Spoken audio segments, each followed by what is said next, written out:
Today's video is so vitally important. I'm glad that you took the time to click on this particular video. I'm going to address today the fact that parents with children of autism or special needs of any kind for that matter have fears, and these fears are real, and these fears, if they're not gotten under control, will create a definite problem for you as a parent. You're going to have some health issues, some stomach issues, some restless nights. You're going to have some depression and anxiety and all of those things, and we'll unfold some of this as this video continues. But I want to start with a story. It's a true story, but I want you, if you're either taking notes or want to jot this down on a notepad, or just remember, make an acrostic in your mind, F-E-A-R, fear, F-E-A-R. And that's going to be the points for this opening part of our discussion. There was a young man who wanted to go home to Cuba. He was from Cuba, wanted to go home from Cuba, not from Cuba, wanted to go home to Cuba.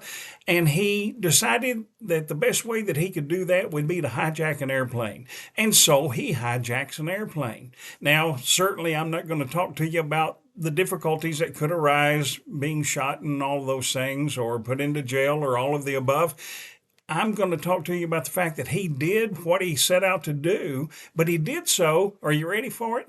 He did it with a shoebox, a bar of soap, and a roll of duct tape. He had those three things. He put the bar of soap inside the box, and he wrapped it very tightly with the duct tape around and around and around and end to end to end. And he walks onto the plane. He shakes the box.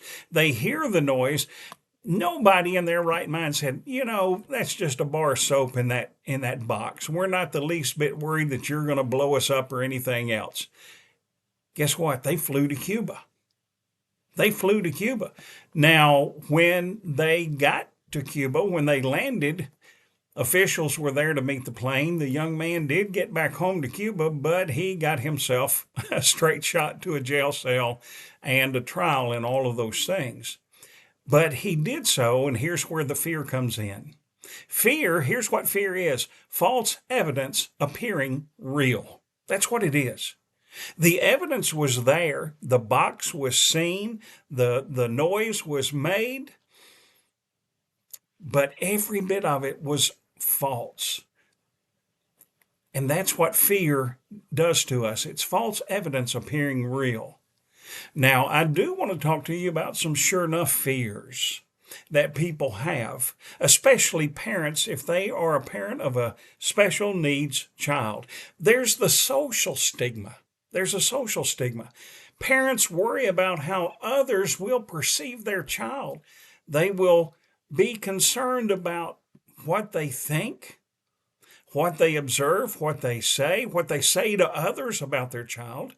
And so that social stigma is there. They're even afraid that their child is going to be excluded from school activities, sporting events, maybe whatever the case may be that you want to put in that blank. They're afraid that they're going to be excluded. But then it's not just that. They have fears over limited opportunities. They have fears. Those parents feel that their child's physical challenges will limit their opportunities to do whatever it is they want to set their mind to do. So the social stigma is there, the limited opportunities are there, and that can lead to isolation. And that's a sure enough fear. Parents feel isolated. They can't attend certain social events or activities with their child, even when their child's able to participate, maybe because of a work schedule, maybe because, you can put anything else there you want to put in. They are isolated. But also that isolation can come from others. There are other people who have no idea what a parent goes through on a day-to-day basis because of autism or a spectrum disorder or a special needs. And so you have parents over here who are hurting. You have parents over here who are looking at folks over here, and they're seeing them taking their kids to all kinds of things. They're seeing their children running and jumping and playing and doing, and their child is just sitting there. So that isolation, the social stigma, the limited opportunities, isolation, then there is, believe it or not, criticism. Parents face criticism or judgment from others who do not understand what their child is going through. And they don't understand why you as a parent are doing what you're doing. And so that criticism can come. And then there's also the fear that when your child gets into the school setting, that instead of a teacher or a teacher's aide or someone who's working with their child focuses on the disability instead of building them up in the abilities that they have. I want to assure you, I want to instill hope in you that if you have a child who has autism or some spectrum disorder or some special need, look for that silver lining. Look for those golden moments because they are there. Those children are smarter than we give them credit for. They have more abilities than anyone will ever know. And so we need to encourage them. We need to embrace them. We need to pat them on the back. We need to encourage them. But then there's also another fear that deals with health and the progression of their health throughout the lifespan. What's going to happen to my child? Parents are constantly worried about their child's health. That's any parent, but especially when you add a disability to that, it escalates even more. And so we have those concerns as parents. These fears can lead to significant stress, anxiety, depression, fatigue, all of those things rolled into one that come into play on being a parent of a child with disabilities or special needs. But now as we transition, how can you manage those fears? The first thing you need to do is to identify those trigger points, to identify those things that are causing you the stress, causing you the anxieties, causing you not to be at 100%. Whatever it is, maybe you're dreading a doctor's appointment. Maybe you're dreading a physical ailment that your child has. Maybe you are just so concerned that that's all you can think about. Identify whatever it is that's causing you the problem. And let me challenge you and encourage you. If you like to ride a bike, get out and ride a bike. If you like to walk, get out and walk. If you like to jog, get out and jog. If you like to bowl, go bowl. You see what I'm saying here? It really doesn't matter what you do, just as long as you take time for yourself, because so much of your time is dedicated to your child, as well it should be. But if you don't take care of you, then your problems are going to just escalate and they're going to get worse. And so you got to find somehow that balance, being that parent, being that concerned person, but then being able to temper that by spending time on you. So identify your fears. Number 2, challenge your negative thoughts. Challenge them. There are many cognitive techniques that can help you to identify and replace unhelpful thought patterns associated with your fears. Maybe this will be a good time for you to go take in a movie. Maybe you can get a friend and go to a movie. Maybe you can go meet someone for a cup of coffee. Maybe you can do any number of things.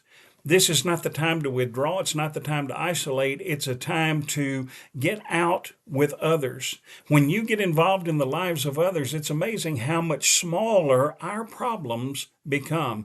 Now, I want to encourage you, it's okay for you to mention to this friend or group of friends some of the things with which you're dealing, but really I want to encourage you, this is the time you need to focus on the social aspects of you and your friends, and know that your child is being cared for at home and that things are going to be okay. So you take care of you. Another thing that you can do to overcome these difficulties that you are feeling, these fears that you are having, is gradual exposure to them. Gradually expose yourself to your fears here's the key, in a controlled manner. And if you will do that in a controlled manner, then it can help you to gradually overcome them, or at least get to the point that you can control them. Another thing that can help you is self-care practices.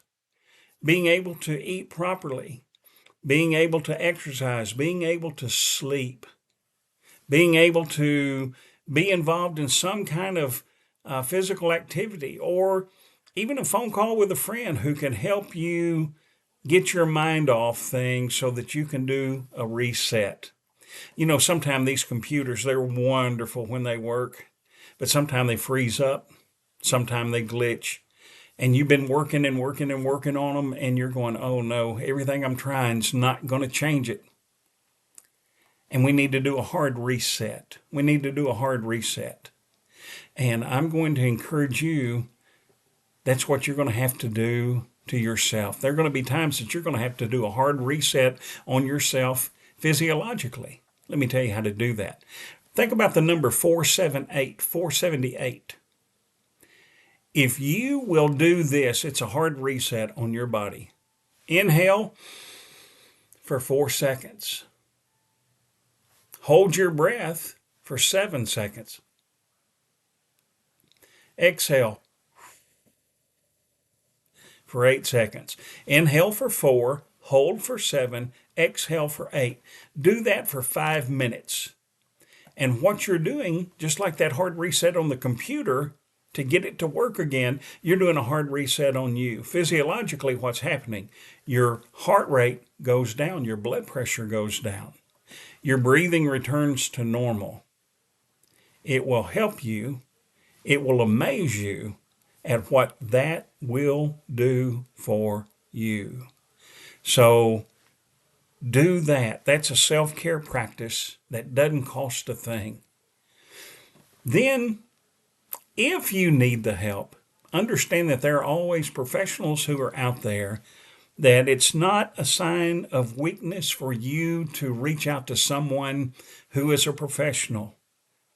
They do this every day. They are qualified to help you and to make suggestions to you and to encourage you and to challenge you.